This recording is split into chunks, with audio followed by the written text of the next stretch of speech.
जय शिवराय मित्रांनो, फोनपेचं नवीन अकाउंट बिना ATMचं कसं बनवायचं तर ते या व्हिडिओच्या माध्यमातून आपण पाहणार आहोत व तुमच्या आधार थ्रू तुम्ही तुमचं फोनपे अकाउंट उघडू शकता. तर ते कसं उघडायचं तर ते या व्हिडिओच्या माध्यमातून आपण पाहणार आहोत. तर हा व्हिडिओ संपूर्ण पहा ना. आपल्या चॅनलवर नवीन असेल तर आपल्या चॅनलला सबस्क्राईब करायला विसरू नका. चला तो व्हिडिओ सुरू करूया. तर मित्रांनो, सर्वप्रथम तुम्हाला प्ले स्टोरवर जाऊन तुमचं फोनपे हे ॲप डाउनलोड करायचं आहे. तर ते इन्स्टॉल करा. ते इन्स्टॉल केल्याच्यानंतर तुमचा इथे मोबाईल नंबर टाकायचा आहे. तर जो पण बँकेची लिंक आहे तो मोबाईल नंबर टाका. तो मोबाईल नंबर तुम्हाला डायरेक्ट दिसेल. तर तुम्ही तो मोबाईल नंबर क्लिक करायचा आहे मित्रांनो. तर तो मोबाईल नंबर क्लिक केल्यानंतर तुम्ही तो मोबाईल नंबर टाकू पण शकता व तिथे क्लिक करून ते प्रोसेट पण करू शकता मित्रांनो. तरी ते प्रोसेट करायचं आहे. तर प्रोसेट केल्याच्यानंतर तुम्ही ते पाहू शकता तुमच्या मोबाईल नंबरवर एक OTP पाठवला जाईल. तो OTP तुम्हाला इथे टाकायचा आहे. तो OTP टाकल्यानंतर तुम्हाला इथे पाहू शकता इथे लोडिंग होईल व तुम्हाला परमिशन विचारेल. इथे अलाव करायचा आहे. अलाव केल्यानंतर तुम्हाला असा फोनपेचा डॅशबोर्ड दिसेल मित्रांनो. तर इथे फोनपेचा डॅशबोर्ड दिसल्यानंतर तुम्ही ते पाहू शकता सर्व ऑप्शन दिलेले आहे मित्रांनो. तर यामध्ये तुम्ही इथे टू मोबाईल नंबर व टू बँक UPI ID व टू सेल्फ अकाउंट व चेक बँक बॅलन्स, तर इथे 4 ऑप्शन दिले आहे आपल्याला वरच. तर इथे टू सेल्फ अकाउंट हे तुम्हाला दिसेल. त्या बाजूलाच एक चेक बँक बॅलन्स यावर क्लिक करायचं आहे. त्यानंतर इथे तुमचं बँक जी पण असेल तर ती सिलेक्ट करायची आहे. तर तुमची जी पण बँक असेल ती सिलेक्ट करून घ्या. ती बँक इथे तुम्ही सर्च पण करू शकता व खाली लिस्ट पण दिली आहे. तर लिस्टमध्ये तुमची बँक आहे का ती चेक करू शकता. तर त्या बँकवर क्लिक करायचं आहे. तर आपली बँक इथे ॲक्सिस बँक आहे. तर इथे तुम्ही वर सर्च पण करू शकता मित्रांनो. तर इथे आपण डायरेक्ट ॲक्सिस बँक सर्च केली आहे. त्यानंतर इथे सिलेक्ट करायची आहे ती बँक. त्यावर क्लिक करायचं आहे. त्यावर क्लिक केल्यानंतर इथे व्हेरीफाय, त्यानंतर तुमची इथे बँक व्हेरीफाय होईल. व्हेरीफाय झाल्यानंतर तुम्हाला इथे परमिशन अलाव करायचं आहे मित्रांनो. अलाववर क्लिक केल्यानंतर तुम्ही इथे पाहू शकता तुमचं इथे बँक अकाउंट दिसेल मित्रांनो. तर त्यानंतर इथे तुम्ही पाहू शकता अशा प्रकारे तुमचं अकाउंट दिसेल मित्रांनो. तर तुमच्या ज्या आपण मोबाईल नंबरला बँक अकाउंट लिंक असेल तर तेच मोबाईल नंबर तुम्हाला यूज करायचा आहे मित्रांनो. त्यानंतर इथे तुमची इथे UPI ID पण दिसेल. त्यानंतर तुम्ही इथे एडिट करायचं असेल तर तुम्ही ते एडिट पण करू शकता मित्रांनो. तर इथे तुमच्या हिशोबाने तुम्हाला जी पण UPI ID ठेवायची आहे तर ती एडिट करून तुम्ही ठेवू शकता मित्रांनो. आणि ते सेव्हवर क्लिक करून ती सेव्ह पण करू शकता मित्रांनो.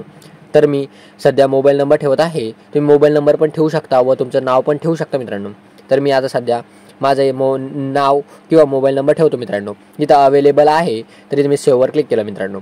सेव्हवर क्लिक केल्यानंतर तुम्ही पाहू शकता तुम्हाला इथे एडिट करायचं असेल तर एडिट पण करू शकता. इथे प्रोसीड टू ॲड यावर क्लिक करायचं आहे. तर त्यावर क्लिक केल्यानंतर तुम्ही हे पाहू शकता तुम्हाला इथे तुमचं अकाउंट ॲडेड सक्सेसफुली असं दिसेल मित्रांनो. असं दिसल्यानंतर तुम्ही ते पाहू शकता रिसेट पिन.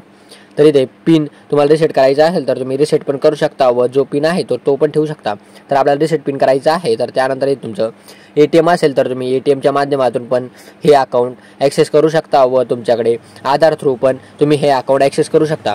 तर त्यासाठी आपण आधार नंबर यावर क्लिक करायचा आहे. आधार नंबरवर क्लिक केल्यानंतर तुम्ही ते पाहू शकता इथे आपल्याला ATM कधी नसेल तर तुम्ही आधार थ्रू पण करू शकता मित्रांनो. तर आधार थ्रू करायचं असेल तर इथे आधारवर क्लिक करायचं आहे आणि ॲक्सेप्ट यावर क्लिक करायचं आहे. त्यानंतर तुमचे इथे आधार कार्डचे 6 अंक पुढचे टाकायचे आहे. तर आधार कार्डचे 6 अंक तुम्ही टाकून घ्या व तिथे प्रोसिडरवर क्लिक करा. प्रोसिडरवर क्लिक केल्यानंतर तुम्ही पाहू शकता तुमच्या आधारचा OTP येईल व तो OTP इथे टाकायचा आहे. ते OTP टाकल्यानंतर तुम्ही ते पाहू शकता इथे तुम्हाला 6 डिजिट OTP येईल. तो 6 डिजिट OTP टाकायचा आहे व इथे त्यानंतर परत डिजिटल बँकचा OTP टाकायचा आहे व UPI पिन सेट करायचा आहे. तर 6 अंकी UPI पिन तुम्ही सेट करू शकता. तर मित्रांनो तुम्ही ते पाहू शकता. तर इथे बरं इथे अशा प्रकारे काही पॉपअप दिसेल UPI पिन सक्सेसफुली सेट. तर मित्रांनो तुम्हाला कधी आधार थ्रू करायचं नसेल तर ATMच्या माध्यमातून करायचं असेल तर तुम्ही ATMच्या माध्यमातून करू शकता मित्रांनो. तर इथे तुमचा ATM नंबर टाकायचा आहे. त्यानंतर इथे त्याची व्हॅलिडिटी टाकायची आहे आणि इथे प्रोसिडरवर क्लिक करायचं आहे मित्रांनो. तर तुम्ही ATMची माहिती टाकून पण तुम्ही हे अकाउंट ॲक्सेस करू शकता मित्रांनो. व बँकेचा OTP जाईल. ते बँकेचा OTP टाकायचा आहे मित्रांनो. तुम्हाला इथे बँकेचा OTP टाकल्यानंतर परत तुम्हाला इथे 6 डिजिट पिन इथे टाकायचं आहे मित्रांनो. तर कंपल्सरी तुम्हाला 6 डिजिट पिन हे तुमच्या हिशोबाने टाकायचं आहे मित्रांनो. म्हणजे तुमच्या जे पण लक्षात राहू शकते ते. तरी इथे तुमचं अकाउंट ॲडेड झालं आहे सक्सेसफुली. तरी इथे सेंट ₹1 फ्रेंडला ₹1 सेंड करून पाहायचं असेल तर तुम्ही करू शकता मित्रांनो. मी सेंट ₹1 फ्रेंडला सेंड करून पाहतो मित्रांनो. तर मी ₹1 माझ्या मित्राला सेंड करत आहे. तर त्यानंतर इथे त्याचा नंबर टाकू शकता मित्रांनो किंवा तुम्ही त्याचा QR कोड किंवा त्याचा मोबाईल नंबर किंवा तुम्ही त्याच्या अकाउंटला पण टाकू शकता मित्रांनो. तर मी त्याच्या मोबाईल नंबर टाकत आहे. तर मी ते मोबाईल नंबर सिलेक्ट करतो. मोबाईल नंबरला ₹1 सिलेक्ट केला आहे. त्यानंतर इथे पे यावर क्लिक करून तुमचं इथे पिन टाकायचा आहे मित्रांनो. पिन टाकल्यानंतर इथे सक्सेसफुली त्याला पिन 1 रुपया गेलेला आहे मित्रांनो. तर मित्रांनो तुम्ही अशा प्रकारे तुमचं फोनपे अकाउंट हे ॲक्सेस करू शकता मित्रांनो व चालू करू शकता बिना आधार ATMचं किंवा बिना आधारचं. तर मित्रांनो तुमच्याकडे कधी इथे पाहू शकता 4 ऑप्शन आहे. तर तुम्ही कोणत्या माध्यमातून तुम्ही मोबाईलच्या थ्रू पाठवू शकता, UPI ID माध्यमातून पाठवू शकता व UPI नंबरनं पण पाठवू शकता किंवा स्कॅन करायचं असेल तर तुम्ही स्कॅनवर क्लिक करून तुम्ही पुढचं स्कॅन करून त्याला किती पैसे पाठवू शकता. तर तुम्ही ते पाहू शकता. इथे स्कॅन करायचं आहे. स्कॅन केल्यानंतर तुम्हाला इथे 1 रुपया 2 रुपये जेवढे 1000 रुपये 2000 रुपये जेवढे सेंड करायचे असेल तर तुम्ही ते सेंड करू शकता मित्रांनो. तर इथे पेवर क्लिक करून तुम्ही तुमचा पिन टाकून तुमचं इथे पेमेंट करू शकता मित्रांनो. तर मित्रांनो तुम्ही ते पाहू शकता अशा प्रकारे तुम्ही तुमचं पेमेंट हे करू शकता. आणि तुम्ही कधी फोनपेचं वॅलेटला पण पैसे टाकू शकता मित्रांनो. तर मित्रांनो तुम्ही ते पाहू शकता चेक बॅलन्स. तर यावर बँक बॅलन्स पण चेक करू शकता मित्रांनो. तर तिथे क्लिक करून तुम्ही तुमचं बँक बॅलन्स हे चेक करू शकता मित्रांनो. तर अशा प्रकारे तुम्ही ते पाहू शकता. तुम्हाला इथे QR कोड लागला असेल तर तुमचा QR कोड पण इथे ओपन होतो. इथे UPI नंबर पण दिसेल मित्रांनो. मॅनेज करायचा असेल मॅनेज पण करू शकता किंवा कोणाला तुमचं UPI ID सेट करायचं असेल किंवा QR कोड सेंड करायचा असेल तर तुम्ही इथे सेंड करू शकता मित्रांनो. आणि इथे हिस्ट्री पण चेक करू शकता मित्रांनो. खाली हिस्ट्रीचं ऑप्शन आहे. तर तुम्ही कोणाकोणाला पैसे पाठवले आहे किंवा कोणाकोण रिसीव्ह झाले आहे तर ते तुम्ही इथे चेक करू शकता मित्रांनो. तर मित्रांनो तुम्ही ते सर्व काही हिस्ट्री पाहू शकता मित्रांनो व त्याचं त्या माणसाची ट्रान्झॅक्शन हिस्ट्री पण तुम्ही किती पैसे पाठवले आहे ते पण चेक करू शकता मित्रांनो.